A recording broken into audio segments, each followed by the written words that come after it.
The left love to claim that the BNP has somehow hijacked the British flag. Would you not agree that the left have hijacked the terms of human rights and equality? And if so, what are we going to do to get the true meaning of human rights and equality back in this country?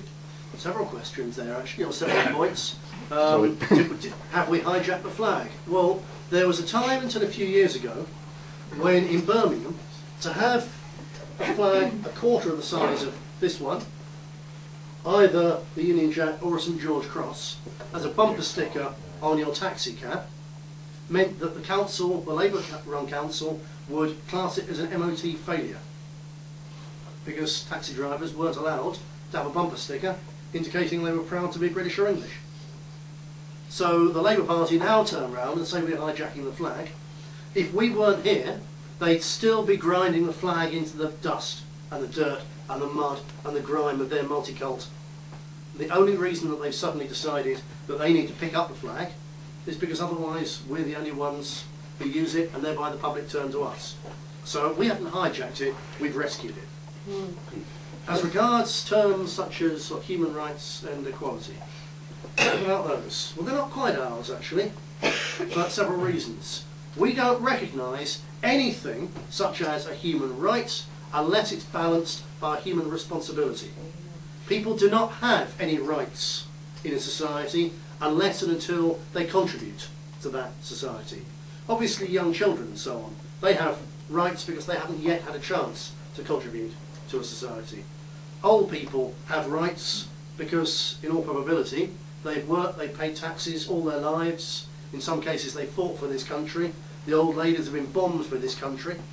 So they have rights, but they've earned those rights. And we're absolutely opposed to the nonsensical culture of litigation, culture in inverted commas, whereby people can say, oh, my human rights have been broken.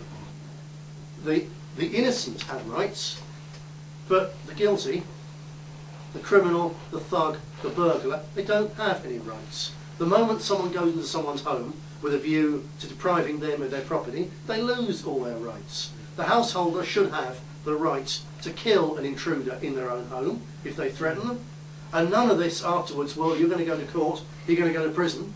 They should get a medal for having done a public service, because someone who goes into someone else's home intent on committing violence and robbery loses every right they've got. So we don't recognise universal human rights. There's only rights once people have earned them.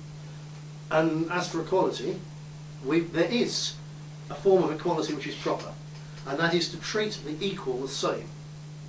But it's totally wrong to treat the bad as well as the good. It's wicked and wrong to treat the deeply stupid as well as the intelligent, because people differ. And the only proper form of equality is to treat equal people the same.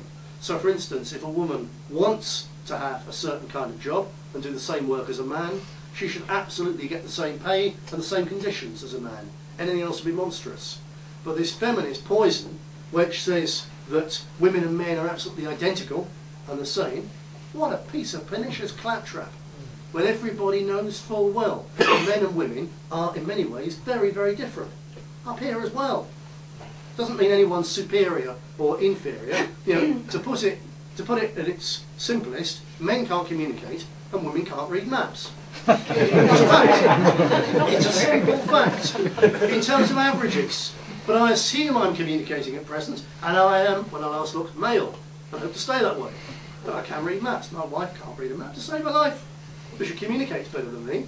And she understands my guilty thoughts without me even uttering them, as all of you know, because we're different.